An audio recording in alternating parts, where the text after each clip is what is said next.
அதுல மோகம் கொள்றது, அதுல வீழ்ந்து போறது, அது இருந்தாக நப்சு பறக்கிறது. அதனால சூஃபியாக்கள் நீங்க பாத்தீங்கன்னாக்கா அவங்களோட வாழ்நாள் முழுவதுமே தண்ணியில ரொட்டியை நினைச்சு சாப்பிட்ட ஜனங்களா தான் இருக்கும். நீங்க பல பேர் சரித்திரத்தை படிச்சு பாருங்க. நம்ம நாட்டில் முல்லா முகமது உமரை பத்தி ரொம்ப தவறான பிரச்சாரம் செய்யப்படுது. ஆப்கானிஸ்தான்ல கிலாபத்துக்கு வந்தவர் சில்சிலா உள்ள சில பெரியார நினைச்சு அவளை சந்திக்க சொல்லி அனுப்பிச்சான். 3 நாளாச்சு அவர் சந்திக்க வரல. அப்போ அவங்க செக்ரட்டரியில இவங்க பார்த்து சொன்னாங்க, சந்திக்க வரல அப்படின்னும் போது நாங்க திரும்ப போறோம், நாங்க இருந்து என்ன பண்றோம் அப்படின்னா, இல்ல அவருடைய உடல்நிலை சரியில்லை, அதனால தான் உங்களை சந்திக்க விரும்பல, டெம்பரேச்சர் அதிகமா இருக்கு அப்படின்னா. இருந்தாலும் இவங்க போறேன்னு சொன்ன உடனே அவர் கிளம்பி வந்தார். போர்வை போத்தியபடி ரொம்ப அனல் பறந்த நிலையில வந்தார். வரும்போது எல்லாருக்கும் அந்த பால் இல்லாத காவான்னு சொல்லக்கூடிய டீ கொடுக்க சொன்னாரு. உணவு நேரம் இருந்ததுனால இவங்களுக்கு நல்ல உணவு கொடுத்து அவர் சுடு தண்ணி வர வழிச்சு அதுல நினைச்சு ரொட்டி சாப்பிட்டார். இந்த ஆட்சிக்கு தான் யஹூதி பயப்படுறான். இவங்க தண்ணியில நினைச்சு ரொட்டியை சாப்பிடுவாங்க, ரூஹுல பலம் இவங்கள்ட்ட அதிகமா இருக்கும், நம்ம உயிரோட இருக்க முடியாது. இவங்களை செத்த பணமாக்கிடுங்க, மோக வாழ்க்கையில இவங்களை அழித்திருங்க. உலக ஆடம்பர வாழ்க்கையிலையும் உலக செக்ஸ் மோகத்திலையும் இவங்களை வீழ்த்திருங்க. இவங்க நம்ம பக்கம் திரும்பாம அதிலே மூழ்கி இவங்க சாகட்டும். நப்சு செத்து போயிடும், ரூஹம் செத்து போயிடும், இவங்க ஒண்ணுமில்லாத ஆக்கிடுவாங்க. அதனால்தான் அவன் நெட்ல குறிப்பிடுறான், ஒரு காலத்துல நாங்க குறைஞ்ச தொகையா நீங்க இருக்கும்போது நாங்க மெஜாரிட்டியா இருந்தோம், ஆனா நீங்க எப்ப போரிட்டாலும் நீங்க தான் ஜெயிச்சீங்க, அல்லாஹ் உங்களுக்கு வெற்றியை கொடுத்தான். இன்னைக்கு நீங்க நிறைய இருக்கீங்க, நாங்க கொஞ்சமா இருக்கிறோம், உங்களால எவ்வளவு முயற்சி பண்ணாலும் எங்களை வெல்ல முடியாது. காரணம் உங்களுடைய ரூஹோட அந்த பலத்தை நாங்க கைப்பற்றிட்டோம். பேருக்கு தான் உங்களோட தோற்றம் இருக்கும், ஆனா உள்ள ஒண்ணுமே இருக்காது. முதல்ல கொஞ்சமா இருந்தாங்க, உள்ள ஒளிமயமான ஜனங்களா இருந்தாங்க. ஆனால்தான் இன்னைக்கு பெரும் பெரும் மஜ்லிஸ்கள்லாம் இருக்கு, ஆனா திக்ர் மஜ்லிஸ்கள் இல்ல. சரி கொஞ்சமா இருக்குன்னு பார்த்தாலும் அதுலயே எதிர்ப்புகள் நிறைய. இல்ல நீங்க திக்ர்லாம் செய்யக்கூடாது, இதெல்லாம் இஸ்லாத்தில் இல்லாத அப்படின்னு. ஆனா அல்லாஹ்வோட பேரை சொல்றதா இஸ்லாத்துல இல்ல, பூரா இஸ்லாம் அதுல தானே இருக்கு. அப்படி இல்லைன்னாக்கா அல்லாஹ் ஏன் குறிப்பிடுறான், வஸாக்கிரீன அல்லாஹ கஸீரா, அதிகமாக திக்ர் செய்யக்கூடிய பெண்களும் ஆண்களும், வஸாக்கிரீன அல்லாஹ கஸீரம் வஸாக்கிராத், அதிகமாக திக்ர் செய்யக்கூடிய பெண்களும் அதிகமாக திக்ர் செய்யக்கூடிய ஆண்களும். அதான் என்கிட்ட வந்து கேட ஒருத்தர் சொன்னார், இது என்ன இதெல்லாம் எதுக்கு அப்படின்னா, எதுக்கு அப்படின்னாக்கா பசிச்சா அவன்கிட்ட தான் உணவு கேட்கிறோம், உடை இல்லாம நிற்கும் போது அவன்கிட்ட தான் உடைய கேட்கிறோம், வாரிசே இல்லைன்னாக்கா அவன்கிட்ட வாரிசே கொடுன்னு கேட்கிறோம், ஆட்சியே போனா கூட அரசு அவன்கிட்ட தான் ஆட்சியே கேட்கிறான், விவசாயி நிலத்தெல்லாம் விதைச்சிட்டு மழை இல்லைன்னா அவன்கிட்ட தான் மழையை கேட்கிறான். அவன் பேரை சொல்றதா குற்றம்? நீ எந்த இஸ்லாத்தில் இருக்குன்னு சொல்லு. இஸ்லாம் எந்த இஸ்லாம் 1400 வருஷமா இருந்ததோ அந்த இஸ்லாம் இதை செய்ய சொல்லுது. யஹூதியோட இஸ்லாம் இது வேணான்னு சொல்லு. உனக்கு எல்லாமே நெட்டு தானே வழிகாட்டி, குரான் வழிகாட்டி இல்லையே. அவன் எதெல்லாம் ஃபார்மேட் பண்ணி போஸ்ட்மார்ட்டம் பண்ணானோ அதை தான் இன்னைக்கு நீ படிக்கிற. ஏன்னா நீ பெரியார்களை வெறுக்கிற, நல்லவர்களை வெறுக்கிற, நற்செய்தி சொன்னவர்களை வெறுக்கிற, சுத்தமான உத்தமான மனிதர்களை நீ வெறுக்கிற, ராத்திரிலாம் நின்று வணங்கின அந்த ஜனங்களை வெறுக்கிற, தங்களுடைய செல்வத்தை செலாத்துக்காக செலவு பண்ணாங்களே அந்த ஜனங்களை வெறுக்கிற. இன்னைக்கு இஸ்லாம்ன்ற பேரை சொல்லிக்கிட்டு சுருட்டிட்டு இருக்காங்களே அவங்கள நீ ஆசிக்கிற, நேசிக்கிற. அதனால இந்த மஜ்லிஸ்கள்ல வந்து நமக்கு அல்லாஹ் கிடைக்கிறான் அப்படின்னும் போது அந்த மஜ்லிஸ்கள் உகந்த மஜ்லிஸ். ஏன்னா அல்லாஹ் குறிப்பிடுறான், மற்ற வணக்கங்களையும் விட வல ஜிக்ருல்லாஹி அக்பர், அல்லாஹ்வின் நினைவு கூறக்கூடியது மிகப்பெரியது. இன்ன ஸலாத்த தன்ஹா அனில் ஃபாஹ்ஷாய் வல் முன்கர், தொழுகைங்கிறது மானக்கடான விஷயத்தை தடுக்குது, குற்றம் குறை செய்யறதை தடுக்குது, தேவையில்லாத வார்த்தைகளை தடுக்குது. எங்க தடுக்குது நம்ம பாக்குறோம். தொழுகிறவன் எல்லாம் ஃப்ராட் பண்ணத்தான் செய்யறான், ஹஜ்ஜுக்கு போறவன் எல்லாம் ஃப்ராட் பண்ணத்தான் செய்யறான். ஏன் பண்றான்? அதெல்லாம் தடுக்கலையே. காரணம் எதை விட்டாங்க? அதுக்கு அடுத்தது அல்லாஹ் குறிப்பிடான் வல திக்ருல்லாஹி அக்பர், அதை விட்டுட்டாங்க. வல திக்ருல்லாஹி அக்பர் இல்லங்க, இதெல்லாம் தேவையில்லை அப்படின்னும் போது ஒழுக்கம் போகத்தானே செய்யும். சார்ஜ் பண்ணா உனக்கு பேச முடியும் அப்படின்னாக்கா, சார்ஜ் எல்லாம் தேவையில்லைனாக்கா எப்படி பேச முடியும்? இறைவனிடத்திலே தன்னுடைய பேசக்கூடிய தன்மையும் தன்னை நேசக்கூடிய தன்மை எதில் வச்சிருக்கான் போது இந்த இதயத்தில் தான் வச்சிருக்கான். இது எல்லா மத மார்க்கங்களும் ஒத்துக்குது. என்னுடைய இறைவனை நம்ம சொல்றது சூஃபியாக்கள் அவனை நேசிக்கும் போது இதயத்தில் வச்சிருக்கோம் சொல்றான். ஆனா யாராச்சும் ஒரு பெண்ணை நேசிக்கும் போது அவன் என்ன சொல்றான், நான் அவளை என்னுடைய இறை சிறையில் இதயத்தின் சிறையிலே பூட்டி வைத்திருக்கிறேன். நேசம் உயர்தரமா இருக்கணும் இல்லையா? அந்த நேசத்தில் பிரிவு ஏற்படக்கூடாது.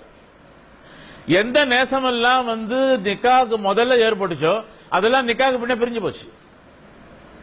ஏன்னா அதெல்லாம் அந்த உடல்ல மூக்க மொழியை பார்த்த நேசம், அது ஒழுக்கத்தை பார்த்த நேசம் இல்லை. அதான் ஒருத்தர் SMS அனுப்பிச்சிருந்தாரு, மொபைல்ல சார்ஜ் குறைவா இருக்குன்னு நான் யாரை லவ் பண்றேன்னா அவள்கிட்ட மொபைல்ல கொஞ்சம் கூட நான் வாங்கி பேசுறேன். அதுல பேசலான்னு பண்ணும்போது இந்த கான்டாக்ட்லாம் வச்சு நிறைய ஆம்பளைங்க பெருந்துச்சு. ஏன்னா இவ்வளவு பேர் கான்டாக்ட் யாரு இவங்களாம் கேட்டேன். இல்ல யார்கிட்ட எப்பப்ப தேவை இருக்கோ அவங்கள்ட்ட பணத்தை வாங்குறது போறது,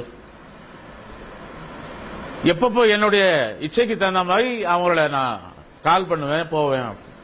அவன் சொன்னான், அந்த மக்களே இப்படித்தான், மொபைல் நேசத்தை சொல்லல, பாசத்தை சொல்லல, சூறையாட சொல்லுது. ஜனங்க பெரும்பாலான பாக்கெட்டுகள் போச்சு. ஒன்னு சிம் கார்டை ரீசார்ஜ் பண்றதுல போச்சு, இன்னொன்று பெண்கள் பின்னால போறதுல போச்சு. அப்போ எந்த இதயத்துல இறைவனை நேசிக்கணுமோ, எந்த இதயத்துல இறைவனை பூட்டி வைக்கணுமோ, நீ இந்த கழிச்சாடையும் இந்த சாக்கடையும் பூட்டி வச்சா என்ன சொல்லும்? அது அந்த துர்நாற்றத்தை தான் சொல்லும். மக்கள் பெரும்பாலான ஜனங்கள் வீணா போனா. அதனால வணக்கங்கள்ங்கிறது தோற்றத்தில் வந்தது ஒழியில இதயத்திலிருந்து வரல. இதயத்திலிருந்து வரும்போதுதான் நம்ம கேட்கிறோமா இல்லையா? அவன் சில வார்த்தைகளை பேச எனக்கு தெரியும் போது அவன் மனசால பேசல, மனசால செஞ்சிருந்தா நல்லா இருந்திருக்கும் அப்படின்னு சொல்றான்.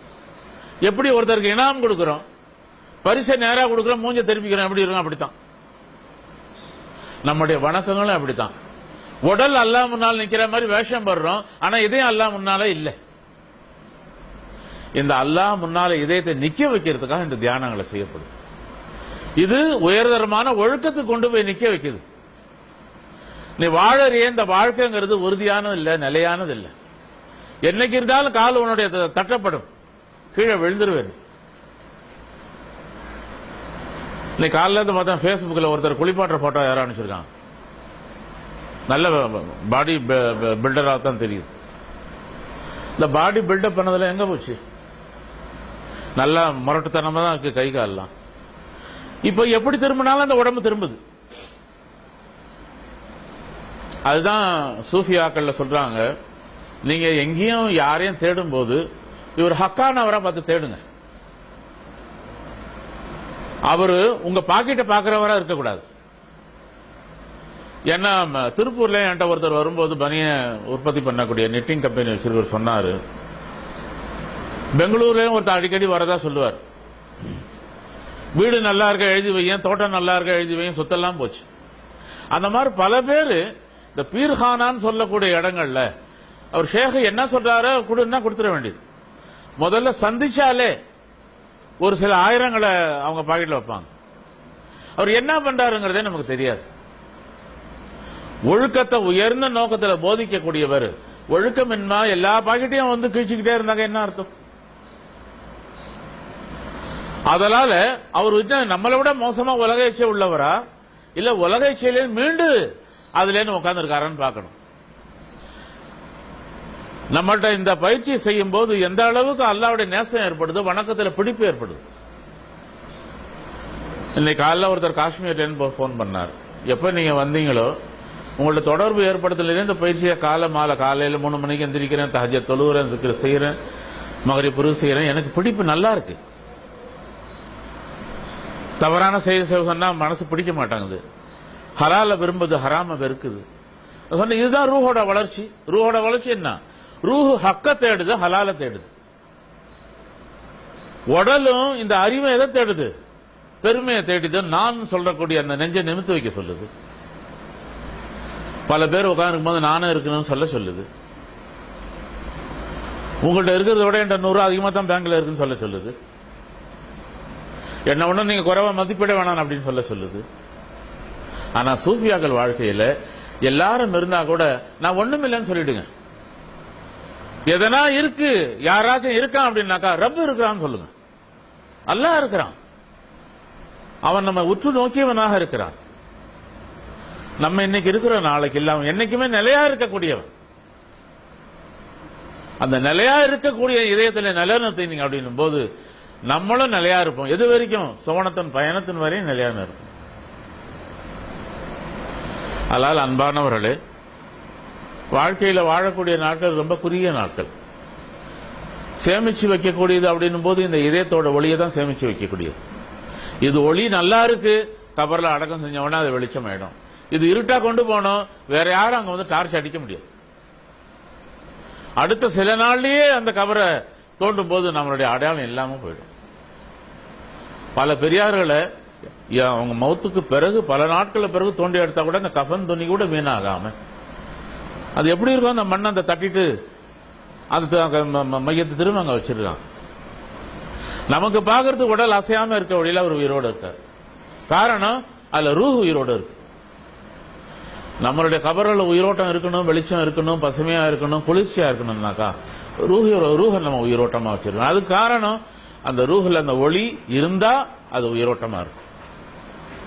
அதுக்காக இந்த பயிற்சி எல்லாம் செய்ய வேண்டியது. நமக்கு ஒன்றும், நான் தான் ஒருத்தர் குறிப்பிட, எங்கள்கிட்ட ஒன்றும் பைத்தியக்கார நாய் கடிச்சில நாங்க தலையாடிட்டு உட்காந்து இருக்கிறதுக்கு மூச்ச வேகமா இருக்கு. இது பயிற்சி, காலகாலமா செஞ்ச வந்த பயிற்சி. இது இப்ப செய்யப்படுது. மக்கள் தொகை ஒரு காலத்துல இதுல அதிகமா இருந்தாங்க. எங்க பார்த்தாலும் விக்ர சபையில் காண காட்சி கிடைச்சது. பகதாது இன்னைக்கு பேசக்கூடிய பெருமை மிக அந்த வலியுல்லாக்கள் நகரமா வழங்குச்சு. எங்கெங்க பார்த்தாலும் ஒளி மிகுந்த இதயங்கள் முன்னாலும் பின்னாலும் போக்குவரத்துல இருந்தது. இன்னைக்கு எங்க பார்த்தாலும் டாக்ஸியில கார்ல வந்து பாம்பு அடிக்குது. ஒரு காலத்துல 100 தெரிஞ்சு இன்னைக்கு 4 தெரியுது. ஒரு காலத்துல ஒளி தெரிஞ்சு அதனுடைய வெளிச்சம், இன்னைக்கு நெருப்பு எரியுது அதனுடைய வெளிச்சம். அதனால காலங்கள் மாறும். அந்த மாறும்போது ஹிஸ்டரி மாறுது. நல்லார்கள் வாழ்ந்த அந்த இடங்கள்ல தீயார்கள் வர ஆரம்பிக்கிறாங்க. எப்படி 5 வருஷத்துக்கு ஒரு தடவைக்கு தேர்தல் வந்து அது ஆட்சியாளர்களை மாற்றுதோ, அதே மாதிரி பல மன்னர் ஆட்சி காலத்தில் வேற ஒரு மன்னர் வர்றாரு. நீதி எங்க கிடைச்சாங்க, அநீதி கிடைக்க ஆரம்பிக்குது, கொடுமை செய்ய ஆரம்பிக்கிறாங்க. அப்ப என்ன ஆகுது? மாதம் மும்மாறி பெய்யக்கூடிய அந்த மழைகளுடைய நிலைகள் மாறுது, விவசாயம் பொய்ப்பிக்குது, மக்களுடைய நற்குணங்கள் மாற ஆரம்பிக்குது. இந்த மாதிரி சபைகளை அழிக்கணும்னு நினைக்கும் போது நாடுகள் என்ன வருது? வெறும் புயல், வெள்ளத்தை தவிர சுனாமி தவிர வேற ஒண்ணும் இல்லை. அதனால அல்லாஹ் நம்ம எது வரைக்கும் உயிரோட்டமா நம்ம வச்சிருக்க முடியுமோ, நான் தான் உயிரோட இருப்பேன் வழியில, அல்லாஹ் எப்பவும் இருக்கக்கூடிய. அதனால இந்த பயிற்சிகளை முடிஞ்ச வரைக்கும் தானும் இதை கடைப்பிடிக்கணும். கால மாலை தஹஜ்ஜத்தை நிரந்தரமா தொழக்கூடிய தன்மையை உருவாக்கணும். தூக்கங்கிறது மனிதனுக்கு அதிகமா அவன் அழுத்தக்கூடியது. ஆனா தஹஜ்ஜத்துல எழுந்து 3 மணிக்கு நிக்கணுங்கிற எண்ணத்தை அதிகமாக்குங்க. அதுக்கு பிறகு காலை வரைக்கும் ஃபஜர் வரைக்கும் இந்த திக்ர செய்யுங்க. ஃபஜரை தொழுவுங்க. ஃபர்லையும் விட வேணாம், வாஜிபையும் விட வேணாம், சுன்னத்தையும் விட வேணாம், நஃபிலையும் விட வேணாம், முஸ்தஹப்பையும் விட வேணாம். எல்லா சின்ன அமல்களும் வந்து ரூஹ் வலிமை பெறும்போது அதுக்கு சுவையா வலிமை சேருது. ஆனா ரூஹ் மையத்தா இருக்கும்போது ஃபர்லே போய் சேராது. ஏன்னா அதுக்கு ரிசீவிங் அந்த பவர் கிடையாது. ஆனால் அல்ஹம்துலில்லாஹ் இதனோட உயிரோட்டத்தை அதிகமாக்குங்க. மக்கள் மத்தியில் இதனுடைய செய்திகள் அதிகமா சொல்லுது. யார் எவ்வளவு எதுக்குறாங்கன்றது இல்ல. ஷைத்தானுக்கு வேலை என்ன? அல்லாவோட பேரை சொன்னா அவனுக்கு ஆகாது, எதுக்கத்தான் செய்வான்.